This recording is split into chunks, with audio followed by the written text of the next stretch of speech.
Who is the Roaring Knight? December. It's December holiday. You won't be getting any contrarian opinions from me on that one.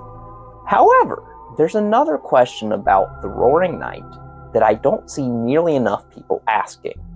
Everyone always wants to know who is the Roaring Knight, but nobody ever asks how is the Roaring Knight. And I don't mean how are they doing, though probably not very good. No, what I'm asking is, how is the Roaring Knight the way that they are? I may be confident that December holiday is the Roaring Knight, but it obviously can't be that simple, otherwise the story doesn't make very much sense. Most of the resistance I see online against Death Knight theory is people taking it at face value. Obviously, she cannot just be alive and active. There has to be something deeper going on here. And while I recognize that we're only operating on a little over half the information we will have when all is said and done, I think we already have enough evidence to answer what is going on with the Knight. Loosely. What I'm going to propose today is that maybe we don't need to throw out all our old Knight theories just yet. Maybe, just maybe, there's still a kernel of truth to be found among the dead. Maybe two things can be true at the same time. Maybe, just maybe, the Knight can be both December holiday and a literal black knife.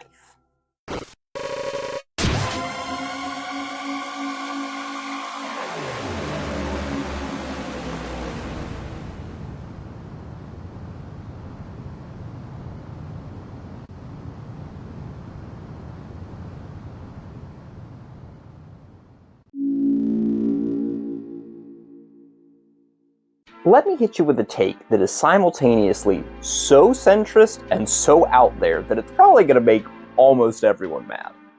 I don't think that the Knife Knight theory from previous chapters is dead at all. In fact, I think it's stronger than ever. I also don't think Multi-Knight is dead. In fact, I think it's somewhat confirmed. I don't think Chris Knight, Carol Knight, or Death Knight are mutually exclusive anymore. I don't think Rudy Knight or Alvin Knight are true, so sorry to those still holding out hope. Today, I'm going to revive the Knife Knight theory with a twist.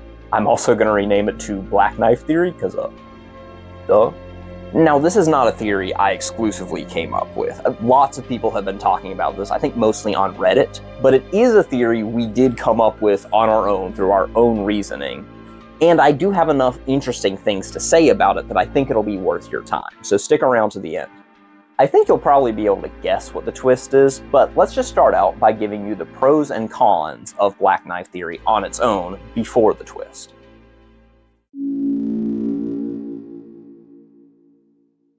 Let me start with the most obvious of all. Number 1, the Knight's theme is literally called Black Knife. I don't think I need to say anything else about that one. Number 2, Card King. Lancer's greater dad hates Lightners and yet worships the Knight. This, of course, strongly implies that the Knight is at least perceived as a Darkener. An actual, literal knife fits that bill, obviously. Of course, this piece of evidence should be taken with a grain of salt, considering the king has not actually met the Knight in person, so do they actually know what they're talking about? Probably not. 3, logistics. The only 2 times we have seen the Knight in this game are both times where we know for a fact that Chris had the knife on their person. They might have had it with them in Chapter 1 and 2, there's no way to say for certain. But we know certainly, beyond any doubt, that they had it with them in Chapter 3 and 4. And the Knight is there in Chapter 3 and 4. Number 4, Queen. Queen visualizes the Knight as just a hand and a knife. That's probably all she's seen of the Knight, and yet she still recognizes it as the Roaring Knight. It's almost certain to me that Des isn't running around opening Dark Worlds herself, otherwise she wouldn't be a lost girl. But yet, Queen says that the Roaring Knight deigned to make this world. Interesting. 5, repetition. The only times we have seen a dark fountain be created with our own 2 eyes both times have been using Chris's knife, with an exception. In Chapter 4, the knight does make one themselves for once from within a dark world, but it's within a dark world, so that doesn't really debunk anything. 6. Tenna. Tenna knows that the knight and Chris are working together, but they also know that Chris and the knight are separate entities. But they also know that Chris is the one that opened the dark film, whereas King and Queen didn't. They only assume it was the knight who made their dark world. But Tenna knows it was Chris, but yet still has knowledge of the knight. When the heck did Chris make their deal with Tenna? Did they open a dark world in their house between chapters 1 and 2? That's possible, I guess. Maybe this is just something you can do when you make a dark film. When you course your will into the blade or whatever, you can instill certain darkeners with certain knowledge. Maybe Chris just whispered sweet nothings to their TV in the light world. All of those feel equally likely to me, and it's probably not actually important to the narrative and world building of Deltarune, but if you have any ideas on how that works, or if it was explicitly said and I just missed it, please let me know in the comments. Number 7, power. It's about drive, it's about power, we stay hungry. Okay, I'll stop. The knight can seemingly one-shot the party if it so wishes with a swoon attack, which is a unique mechanic. That level of power is something no other being in the game possesses, including Titans. So let me ask you this. If a hairbrush is that strong in Susie's hands in the Dark World, how strong do you think an actual weapon would be? Mind you, this logic also applies to another theory that I'm very partial to, the they/them theory. I'm not so sure these two theories are incompatible, but I really just don't want to get into it right now if I'm being honest. Another minor thing with this swoon connection is that the animation that plays reminds me a lot of the attack animation in Undertale, just horizontal versus vertical. And in Undertale, what is the most powerful and lethal attack? A literal knife. Now here's the rebuttals I've heard, as well as my refutations to those rebuttals. At the end of this section is the twist that makes this theory actually work for me. Number 1, kidnapping Undyne. How on earth would a literal knife kidnap a police chief and carry her all the way to the bunker? Obviously that's not possible. But we didn't actually see the knight in the light world, and we know for a fact the knight isn't working alone. Maybe what happened here was kind of like a relay race. The knight carries Undyne to the intentionally unlocked door, and then Carol or Asgore or whoever else grabs them and carries them the rest of the way to the bunker. It's worth pausing here to mention Toriel. I do think the intention was always for them to kidnap Undyne and not Toriel. I don't think Chris would willingly put their mom in that much danger, even if there is a little bit of tension between them right now. Between the slashing of the tires, the leaving the door open, and the mention of police sacrifice from the voice on the phone, I feel pretty confident that it was always the plan to kidnap Undyne specifically. Probably not Napstable, because I don't know how you kidnap a ghost. However, I also think it's implied that the knight is not mentally aware enough for them to communicate that plan to it. The plan was to use Tenna to stall the fun game until Undyne got there specifically, and then the knight could leap into action. And that plan fell through because of the actions of Susie and Rousey. This leads to the knight stepping into action quicker than anticipated, going after Toriel, who wasn't the target, and then Chris has to step in to prevent that from happening. Chris has to keep the fight going long enough for Undyne to arrive. And obviously this is a gameplay thing, but no matter how long the fight goes, Undyne always arrives immediately after the party goes down. One kind of out there possibility I want to throw into this conversation is a very strange line that Sham gives at the end of chapter 2. When you give him the shadow crystal at the end of that chapter, he says, "You don't want to get caught once the sun goes down." Could it be possible that extraordinarily powerful darkeners can maintain their form in the night of the light world, which is at least a partial darkness, while obviously not a perfect negative darkness like a dark world? It is still dark. That would allow the knight to actually carry Undyne back to the bunker, but it's just a thought. There's very little there. One last little note on this point. For some reason, people don't seem to think Carol would be able to overpower Undyne. Why? Clearly everyone in town is scared of her, including Undyne. In Undertale, she would definitely be what's considered a boss monster. She's a tough cookie, she could definitely manhandle her. Number 2, the Church Dark Worlds. There is simply no possible way that this knife was used to create the first and third sanctuary Dark Worlds in the church. It is a logistical impossibility. Funny how the logistics of Chapter 4 Dark Worlds is a thorn in the side of a lot of theories. The knight also moves between Dark Worlds in this chapter, while also still being in Chris's pocket when they come out of the Dark World. My counter-argument? It's not a great one, but it is my honest opinion. I don't think it's that deep. I think if we try to overthink the logistics of the Dark Worlds, we're going to drive ourselves crazy. How is Gerson running around in the first and third sanctuaries if he's in a separate closed-off room from where the fountains were created? Is the difference really just that there's a lock on the door between the narthex and the sanctuary in the light world? A lock is an object. Why isn't the lock a darkener? Why would it only be openable from the light world? Is a lock really any different from a fire hydrant? Toby probably does have an explanation in his mind for this kind of inconsistency on what becomes a darkener and what is still an object in the Dark Worlds, but I don't think we're ever going to get that answer, and I don't think we need it. At some point as a writer, you just have to write what the narrative needs, and you don't need to waste time explaining it. What the story needed at that moment was a locked door, so he gave us a locked door. We never saw the knife and the knight at the same time, so technically this doesn't debunk anything, but I will admit, it is the strongest piece of counter evidence. What the heck is going on with the Church Dark Worlds, man? The Sanctuary is absolutely tossed afterwards. Is that just because of the Titan? Was the person who made this dark fountain looking for something? Who made these dark fountains? Why did they make 2? Heck if I know, maybe it was Father Alvin after all. I think he kind of does have the best motivation of anyone to have done it. Because, like, what on earth does this do for Team Evil Dark Fountain Opener's goals? I don't know, man. I'm just throwing my hands up on that one.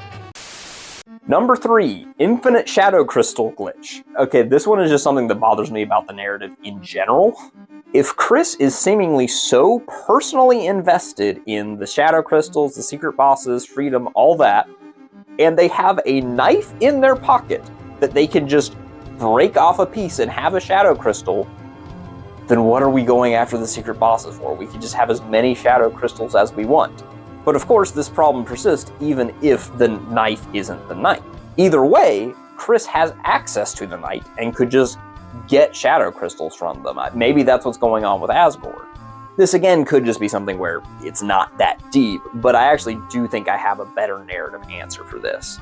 Maybe Chris isn't invested in the Shadow Crystals. Chris is invested in the individual secret bosses. They're invested in the stories of those characters and their struggle with freedom. Chris doesn't care that much what items they get out of these quests. They just want to help these people and see if those people can also help them in return. Number 4. The knight is clearly a skeletal deer. And here comes the twist. The knife twist, no? Okay. The knight is definitely a member of the Holiday family. Look at them antlers. Toby actually mentioned a long time ago that showing the design of the knight would kind of be a spoiler as to their identity. Someone, and I'm sorry I can't remember exactly who, I think it was Cammy Boy G, sorry if it was someone else, guessed that it was Asgore because the horns would be a dead giveaway, because we've seen them and they're so iconic in Undertale. Turns out that was pretty close, it was just antlers instead of horns. So who are our candidates? Rudy is sick, and he is probably the best candidate besides Des, but still, he is alive, he is a lightener, and we haven't been given any really compelling evidence that it's him. Carol is who the narrative is supposed to make you think it is, but again, she's a lightener, she seems like a pretty normal lady. I don't think she's doing all that. That leaves Noelle, which would be a crazy twist, and of course, December. I'm not going to go into all the evidence as to why people think that Des is the knight. A lot of people have done much better videos on it than me. For the rest of the series, you're just going to have to roll with it. Source, dude, trust me. I am going to shout out the bat thing, though, because that's something that channel member Noah immediately clocked in his blind playthrough on stream. Is this the knight? He's got a sword. That's a baseball bat. You were on to something really interesting when they pulled out their sword and you said, huh, it's a bat. Yeah. Is it a... I don't know any baseball players, so that means nothing to me. Yeah, you're missing some context because... Rollerblades with a bat, looking at these things, makes your head hurt. Hey. I'm putting this here in equal parts because he wanted me to, it's something that he just won't let go, but also to show that it's not a schizo take to say that this looks like a bat. Back to the topic at hand. So, the knight is Des. Is there a way that the knight can be both Des and the knife? Why, yes, there is. Chapter 4 handed us a locked and loaded 50 caliber rifle with the name Chekhov scribbled on the side.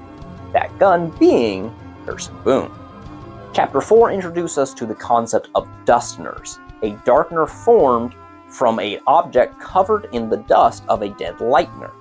The resulting darkener is not actually reviving the person, but it's creating an illusion that is so vivid based on the memories of that person that it's almost like seeing them again.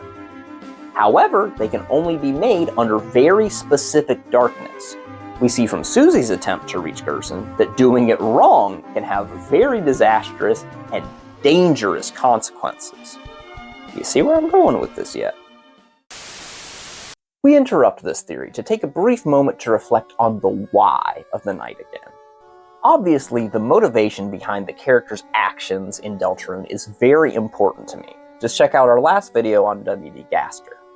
So of course, I find the actions of Team Evil Darkness over here to be very strange, to say the least. We have yet to be given an actual motivation for Carol, Chris, and the Knight. We do have a motivation for Asgore, and we have an assumed motivation for the Knight from our Chapter 1 and 2 bosses. But I think it's pretty clear now that the assumed motivation by the characters in-game is not the correct one. If the goal was to cause the roaring, then why haven't they just done it yet? It's extremely easy to do. All you have to do is open a bunch of dark fountains. No other restrictions that we know of.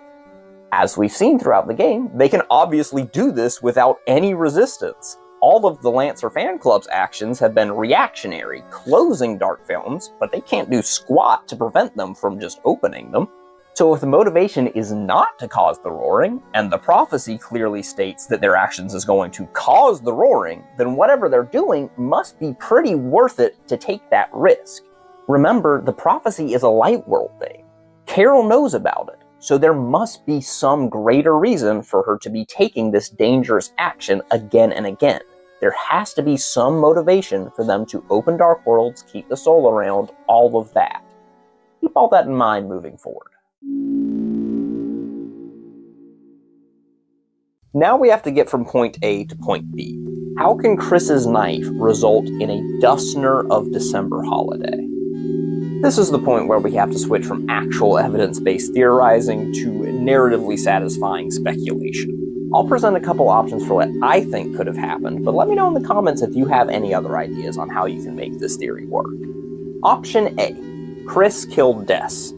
Whether intentional or not, Chris stabbed Des when they were down there exploring that bunker. This is a surefire way that Des's dust could have gotten on that knife. I suppose it doesn't literally have to be a stabbing. Des could have just been standing nearby and Chris had the knife out when she was lost and some of her dust blew onto it. I feel like this one isn't that likely. I mean, there is the element of Chris having a violent past and clearly having a lot of trauma and guilt over what happened to December, but this does feel like a little bit of a leap. It connects those two specific dots very well, but there's no other dots in the giant web of dots that is Deltarune that it does connect to. Option B. The knife actually belonged to Des in the first place, and she just happened to have it on her person when she died. There's very little evidence for this, other than the circumstantial evidence that Des seems to be somewhat of a doomsday prepper or an outdoors woman based on some of the items we see in her room.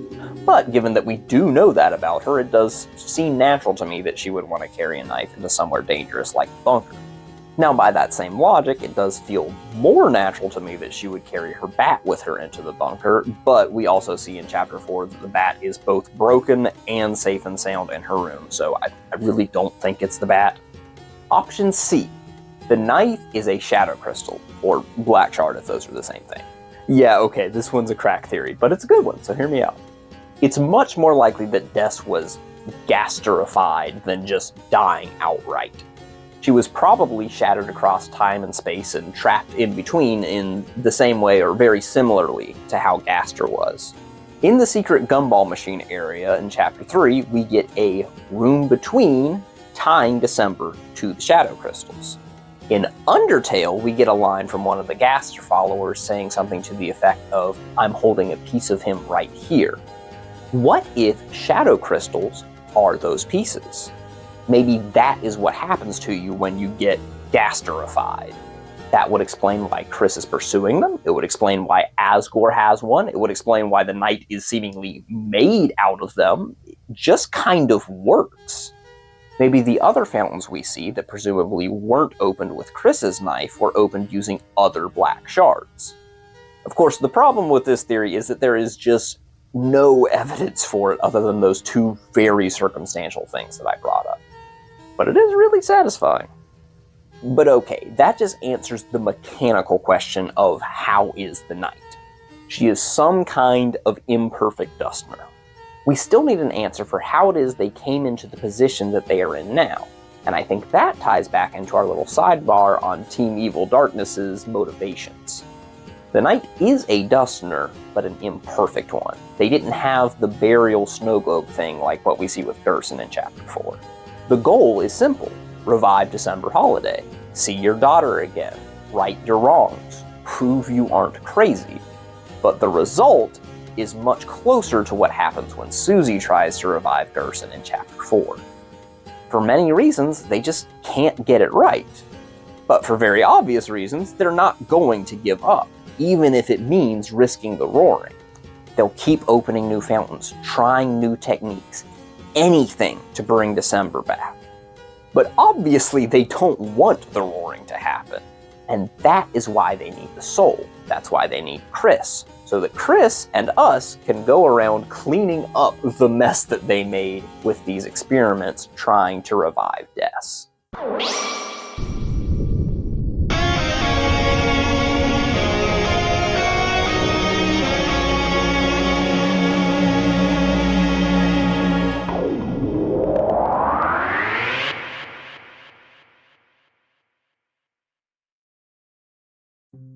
Do I believe this theory? Honestly, no. Partially. I'm all in on the knight being a jacked up Dustner of Des. But is she the knife?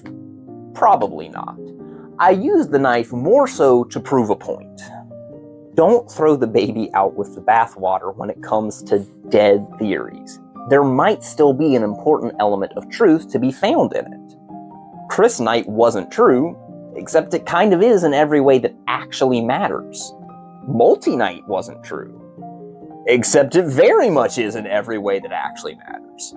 Des is the knight, Chris is the knight, Carol is the knight, Asgore is the knight. Heck, Father Alvin could still be the knight. Everyone wins, because the knight is both a role and an entity.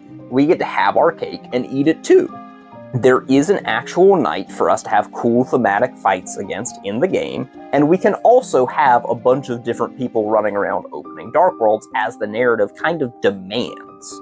I still personally believe that the multi-knight explanation for how the roaring happens is the most likely one. At the very least, it's the most narratively satisfying to me. If Carol isn't trying to cause the roaring, and it's very clear that she isn't, then it can really only happen by accident. It means she has to lose control of the situation and let things get out of hand. Someone else has to be the one to take things too far, and obviously wouldn't be Chris. Either it's the knight from within a dark world, exactly like how we saw in Chapter 4, which feels very likely, I'll give you that, or Dustners and dark worlds become public knowledge, probably from Asgore. People selfishly start opening their own fountains. Pizza Pants does it so he can make Pizzarina real. Jockington does it so he can grow the beard. And Noelle does it not to see her sister again, but her father. In either scenario, it all falls on the shoulders of Chris and the soul to put a stop to this. And really, I think that's what this whole game has been about. Chris has to balance fun and duty, sacrifice or safety, freedom or redemption, Susie or Carol, us or them. But in the end, there's really only one choice. Remember, Chris, you promised. Wow, that was a long one. And it won't be our longest Deltarune video. Next up is a theory, or mostly a literary analysis, on the different themes of freedom in the game, because this game definitely does not have only one thing to say about that subject. Somewhere either before or after that will be a Five Nights at Freddy's video on agony and how the community has been misusing it for 5 years. So if you like Five Nights at Freddy's, and apparently there's a shocking amount of overlap between Five Nights at Freddy's fans and Deltarune fans, stick around for that one. And then after that, I'll be back to Deltarune with the very, very long friend video when I eventually finish that giant PowerPoint presentation. That one is kind of driving me insane. Wait a second. A huge thank you to everyone who watched to the end, and an even bigger thank you to everyone who threw so much love on our last video. It's genuinely mind-blowing how much support that video got for such a small channel where the quality wasn't the greatest. I did my best to clean up the flaws of that last one. I bought a lapel to hopefully make the microphone quality a little bit better and actually did some audio editing. It's not the best, it was 20 bucks, but this channel isn't monetized yet, so I was not about to go out and buy something actually nice. I do have a nice microphone, it's just like a streamer microphone, so it doesn't really work for this style of video. I turned down the music as was requested. If there's still anything on the presentation side I need to work on, please comment. I do take constructive criticism well, and there was lots of that was levied very kindly in the last video, and I appreciate that. I'm not offended by any criticism of the video's quality or the quality of the theory itself. Actually, please give me those comments. They boost engagement. This is a multi-person channel, but so far these videos have really only been me working on them. Zach and Noah did help with brainstorming. In fact, most of what we've talked about in these videos so far came from one brainstorming session with me and Zach. But in terms of the scripting, filming, all of that, that's all been me. But like I said, this is a multi-person channel, and it feels a little wrong to have me hogging the spotlight, so I'm going to have Zach and Noah on in the next one, hopefully. I'll definitely have Noah on for Five Nights at Freddy's stuff later, and for everyone else, they don't care at all about Deltarune, so they'll be on our normal channel videos, they probably won't be on theory videos. Plugs. That's something I didn't do last time. Check out my music channel. I uploaded for the first time in 5 years, something that I worked on literally 5 years ago. A Deltarune cover. It was a World Revolving cover I made for a D&D campaign that for whatever reason I just never uploaded. But good timing to make it a plug for this video, I guess. I'll have that linked in the end card, and it should be playing right now. You can also find me and Noah on Noah's Twitch, 8 p.m. Eastern, every Tuesday and Thursday.